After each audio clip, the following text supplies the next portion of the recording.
Bueno, como todos sabéis, el seguro, porque yo creo que ya se ha dicho en todos los foros, el plan de recuperación se estructura en 10 políticas palanca y 30 componentes. Y de esas 30 componentes se han ido asignando a distintos ministerios para hacer una labor de coordinación, dirección e implementación. De manera que el Ministerio de Transportes, Movilidad y Agenda Urbana pues tiene asignados 3 componentes para esa gestión y esa implementación. Son las componentes 1, 2 y 6. 2 de ellas son dedicadas al transporte y la movilidad y una de ellas está dedicada al ámbito de la vivienda y de la agenda urbana. Concretamente, en la componente 1 se llama Plan de choque de movilidad urbana, segura, sostenible y conectada en entornos urbanos y metropolitanos. Y la componente 6 se llama parecido, también Estrategia de Movilidad Sostenible, Segura y Conectada. Y básicamente la componente 1 se dedica principalmente a, como su nombre indica, a la movilidad urbana, mientras que la componente 6 se dedica a movilidad en sentido general, interurbana, y una parte muy importante va a ser la ferroviaria. Todo el eje de movilidad supone más de 13.200 millones de euros. De ellos, la mayoría se gestionan por este ministerio, pero hay una parte que compartimos con el Ministerio de Transición Ecológica y Reto Demográfico y concretamente las medidas de impulso de la movilidad eléctrica. Ellos, a través del Plan MOVES, que ya tiene experiencia y experiencia de éxito, pues van a hacer esa labor de impulso, pues aumentando además el nivel de subvenciones y aumentando la cuantía total de las mismas. El Ministerio de Transportes, por su parte, gestiona globalmente 16.700 millones, ahí sí, incluyendo la parte de vivienda. En la parte de la componente 1, lo que va a hacer este ministerio va a ser un paquete de ayudas a ayuntamientos, que son realmente los encargados, los competentes en implementar las medidas de política de movilidad en el ámbito urbano, también a las comunidades autónomas, a empresas privadas, subvenciones a empresas privadas y un paquete muy importante de mejora de los servicios de cercanías que sí que son competencia del Ministerio. El plan de recuperación, como seguro que también todos sabéis, tiene 2 partes muy importantes. Una parte son las inversiones, que desde luego tienen que ser inversiones transformadoras, inversiones que supongan un antes y un después, en nuestro caso, lo que pretendemos es que se produzca una transformación de todo el sistema de movilidad en esa doble vertiente de sostenible y digital, pero también son reformas. Las reformas, en nuestro caso, en el ámbito de las competencias de este ministerio y en el ámbito de la parte de transportes, incluyen, por una parte, la necesidad de hacer una ley de movilidad sostenible y financiación del transporte, que tenemos muy avanzada, y la implementación de la estrategia de movilidad, que para este ministerio supone una evolución del planteamiento de superar el que seamos conocidos o el que la labor predominante sea la ejecución de infraestructuras, la construcción de líneas de alta velocidad, de autovías, de aeropuertos, que seguirá siendo importante, pero no puede ser solo eso. Tenemos que centrarnos ahora con lo que tenemos y gracias a la tecnología prestar mejores servicios, centrarnos en dar respuestas a soluciones de movilidad y ampliar nuestro campo de acción. Desde luego, las inversiones suponen una situación sin precedentes de poder hacer de manera anticíclica un paquete muy ambicioso de inversiones que pueden acelerar y pueden contribuir realmente a una recuperación económica mucho más acelerada de la que obviamente tendríamos si no existiera este plan. Se pretende generar empleo, se pretende transformar la economía y se pretende que las actuaciones que se hagan tengan realmente un impacto social y territorial. Y además, y esto también lo habrán oído en muchas ocasiones, es un proyecto país. Es muy importante hacer y diseñar todo este proyecto y implantarlo con la participación de todos. Desde luego, hablando mucho entre las administraciones, pero también con el sector privado, con la sociedad, con la academia. Al final es necesario el punto de vista de todo el mundo.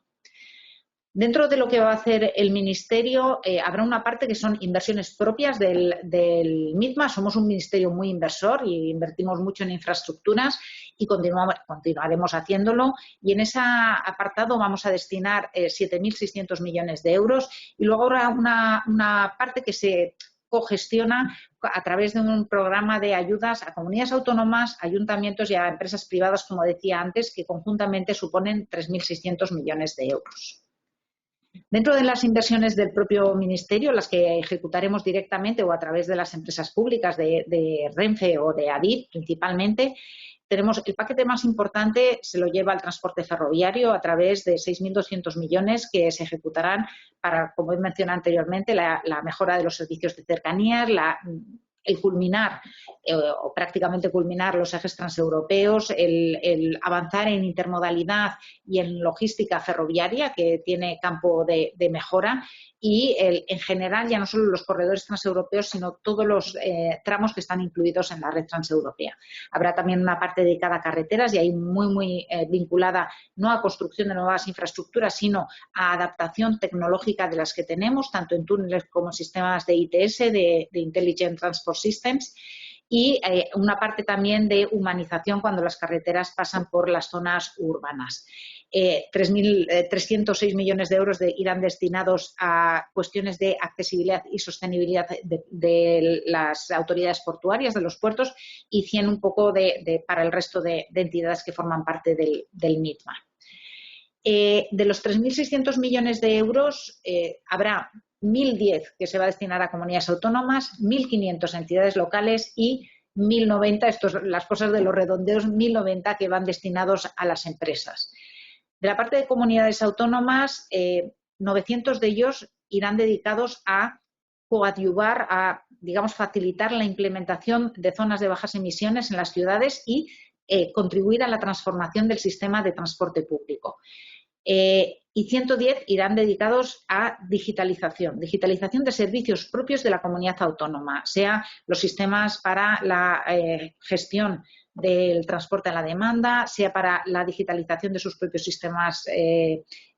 propios de gestión de la comunidad autónoma, para tener mejores mecanismos de conocimiento de lo que está pasando pues, en los servicios que son competencia de las comunidades autónomas. Para las entidades locales irán 1.500 millones de euros destinados a facilitar la implantación de las zonas de bajas emisiones, que son obligatorias para los municipios de más de 50.000 habitantes a partir del año 2023, de acuerdo con la Ley de Cambio Climático y Transición Energética, y para esa transformación digital y sostenible de todo el sistema de transporte público y de movilidad en general, incluyendo la promoción de la movilidad activa, tanto el caminar como ir en bicicleta u otras formas de movilidad, como el uso de la micromovilidad, los patinetes, sistemas de car sharing, de bici sharing, bueno, todas las nuevas formas de movilidad y los nuevos modelos de negocio que están surgiendo. Desde luego, en este punto también la parte de digitalización tendrá una gran importancia, dado que es esencial para mejorar la experiencia del usuario y hacer de esta manera que el transporte público sea tan atractivo que tengas realmente un incentivo para dejar tu coche, el vehículo privado, y moverte a través de todo el sistema de movilidad que está implantado en las ciudades.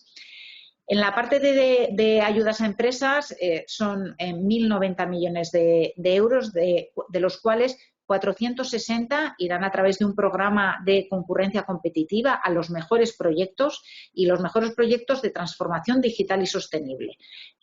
Una parte importante de ellos irá al transporte ferroviario. También habrá una cuestión que, digamos, es probablemente más ajena al ámbito de este grupo, pero son ecoincentivos para el transporte marítimo y el transporte ferroviario. Lo que se pretende es compensar por, digamos, las externalidades no producidas por utilizar estos modos de transportes, que estará dotada con 120 millones. Y luego hay un programa ambicioso de tanto transformación de flotas de vehículos de transporte público, tanto de viajeros como de mercancías, y de digitalización de pymes,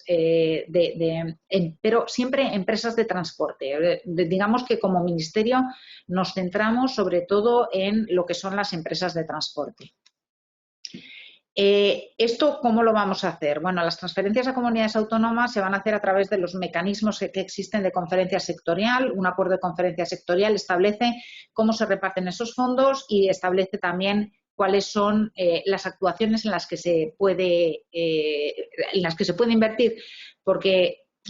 la Comisión Europea va a ser muy rigurosa, exigiéndonos que los proyectos sean realmente transformadores, que encajen en las prioridades del plan y que además se puedan cumplir en el tiempo previsto. Y cumplir en el tiempo previsto no implica haberse gastado el dinero, implica que los ciudadanos puedan disfrutar de esa inversión a la que se ha dedicado el dinero. O sea, no es decir, oye, yo ya me he gastado el dinero que me han dado. No, es que si uno se ha comprometido a hacer un carril bici o a tener una aplicación app por la que se pueda pagar todo el transporte público de manera, digamos, única, lo tiene que ver el ciudadano. No vale decirme lo he gastado, pero es que me he retrasado. Y eso, si no lo hacemos bien, nos puede conllevar una devolución de los fondos y es algo, desde luego, en lo que estamos poniendo mucho énfasis y queremos ser muy rigurosos en este tema porque no nos podemos permitir el fracasar y eso es así. Las subvenciones a empresas privadas se van a gestionar a través de una orden ministerial en concurrencia competitiva, lo que son los 460 millones, que son para empresas que lo gestionamos nosotros, y por concurrencia no competitiva para las subvenciones al cambio de flota y a la digitalización que se van a gestionar a través de las comunidades autónomas. Y las subvenciones a ayuntamientos, esos 1.500 millones, también se van a gestionar de forma competitiva, es decir, se presentan los proyectos por parte de los ayuntamientos y se deciden los que son los mejores se gasta el dinero, digamos, por orden en función de la valoración de los proyectos. Todo este proceso lo hemos ido diseñando con mucha participación, hemos hablado mucho. Obviamente nunca se llega a cumplir todas las aspiraciones de todo el que tiene interés en el tema, pero sí que era importante el no equivocarnos, el entender bien la realidad tanto de las comunidades autónomas, los ayuntamientos y los distintos tipos de empresa. Hemos sido muy receptivos a sus opiniones y de hecho hemos evolucionado mucho desde las ideas iniciales que teníamos para tratar de hacerlo lo más fácil, pero también intentando transmitirles el rigor que requerimos para estas inversiones, como he mencionado antes. En este sentido, también hemos utilizado una figura que han utilizado muchos ministerios, como es la manifestación de interés, que nos ha permitido ver realmente pues, el apetito del mercado, por dónde estaban los proyectos que pues los tres grupos de interés, comunidades autónomas, ayuntamientos y empresas privadas, consideraban más relevantes o estaban dispuestos a hacer. Porque no olvidemos que, sobre todo para empresas privadas, esto es una ayuda, pero exige un nivel de compromiso en cuanto a completar las inversiones con fondos propios, bueno, o deuda. Pero lo que quiero decir que la subvención de ninguna manera va a cubrir todo el coste que pueda llevar la inversión. En el caso de comunidades autónomas y ayuntamientos, el nivel de subvención es muy alto porque nosotros mismos como ministerio también nos financiamos a unos niveles, bueno, nos financiamos al 100% con el plan de recuperación en las obras ferroviarias. Luego, tengo algunas transparencias de un poco más de detalle, no sé si son de interés y tampoco querría enrollarme demasiado y a lo mejor es mejor dar paso al debate, pero bueno, quizá, aunque sean de manera muy rápida, por repasarlas. Como he mencionado, serán 1.500 millones en dos convocatorias. La convocatoria de este año, que esperamos publicarla pues en las próximas 2 semanas, es inminente, será previsiblemente de 1.000 millones y aprobamos en un único instrumento las bases reguladoras y la convocatoria pues con objeto de ser más ágiles. El objeto, lo he mencionado antes, es facilitar la implementación de zonas de bajas emisiones y todo lo que es la transformación del sistema de transporte público y de movilidad. Los beneficiarios serán los municipios de más de 50.000 habitantes y aquellos de 20.000 en que se den unas determinadas condiciones. Se subvenciona hasta el 90% del coste de la actuación. Es una subvención alta, pero son administraciones públicas. No hay problema ni de ayudas de Estado ni nada por el estilo, con lo cual en ese aspecto hay más flexibilidad. Y los proyectos tienen que estar implementados el 31 de diciembre del 2024 y de ahí la importancia que vamos a dar a la madurez a la hora de evaluar.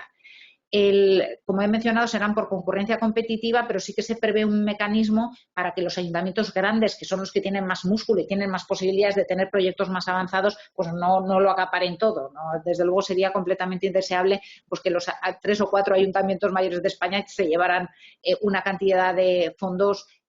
digamos, desequilibrada respecto a otros ayuntamientos que no tienen esas mismas capacidades. Bueno, los tipos de proyectos que se pueden financiar son muy amplios dentro de que encajen en esos objetivos, pues transformación de flotas de transporte público, medidas de priorización del transporte a través de carriles bus o itinerarios peatonales, sistemas de transporte a la demanda, la parte tecnológica que requiera toda la implantación de zonas de bajas emisiones con los sistemas de lectura de cámaras, el back office y todas estas cosas que se requiere para implantar cualquier tipo de sistema de control. Las comunidades autónomas, como digo, habrá dos casillas. Por una parte habrá una cuantía para invertir en las actuaciones propias de competencia de las comunidades autónomas y por otra parte habrá unas ayudas que son aquellas que son más homogéneas, que se pueden, digamos, diseñar de manera homogénea en todo el territorio y se es más eficiente cuando son las comunidades autónomas las que van a gestionar las ayudas, que serán todo el paquete de digitalización de pymes en los que estamos trabajando para diseñar unas soluciones paquetizadas, igual que están haciendo también desde el Ministerio de Economía e Inteligencia Artificial, y las cambio de flotas y digitalización. Básicamente esas son las ayudas que van a gestionar las comunidades autónomas. Bueno, aquí vienen algunos ejemplos de las 4 actuaciones. Hay 2 de competencias propias de la comunidad autónoma, que una es la contribución a las zonas de bajas emisiones, otra es la digitalización y también las 2 que acabo de mencionar en cuanto a las subvenciones a empresas privadas.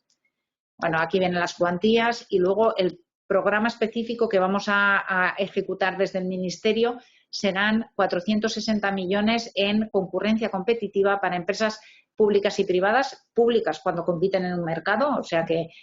si no compiten en un mercado no pueden acceder a ellas,